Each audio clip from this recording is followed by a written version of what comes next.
ఎచ్చెర్ల మండలం ధర్మవరం గ్రామంలో రుప్పా రమేష్ నాయుడు ఆధ్వర్యంలో వైకాపా నుండి ఎన్డీఏ కూటమిలోకి 100 కుటుంబాలు ఎచ్చెర్ల నియోజకవర్గ ఎన్డీఏ కూటమి ఎమ్మెల్యే అభ్యర్థి నడుకుదుటి ఈశ్వరరావు సమక్షంలో చేరారు.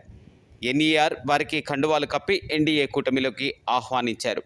కార్యక్రమంలో ఎన్డీఏ కూటమి నాయకులు అధిక సంఖ్యలో పాల్గొన్నారు.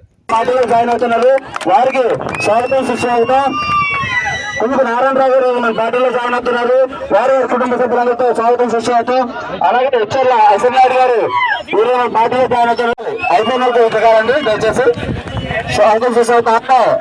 మన నుంచి అసెంబ్లీ గారు మన పార్టీలో జాయిన్ అవుతున్నారు. వాళ్ళకి స్వాగతం సుస్వాగతం. ప్రత్యేకంగా ధన్యవాదాలు తెలియజేసుకుంటాం. ఎందుకంటే ఇన్ని చేరికలు ఉన్నాయండి మన గ్రామం తరఫున. అలాగే కొడుకు బాలనాథ్ గారు మన పార్టీలో జాయిన్ అవుతున్నారు. వారికి స్వాగతం సుస్వాగతం. అలానే మొండి శివరమ్మ గారు పిడిసిగాల నుంచి మన పార్టీలో జాయిన్ అవుతున్నారు. వారికి వారి శిష్యులతో అలానే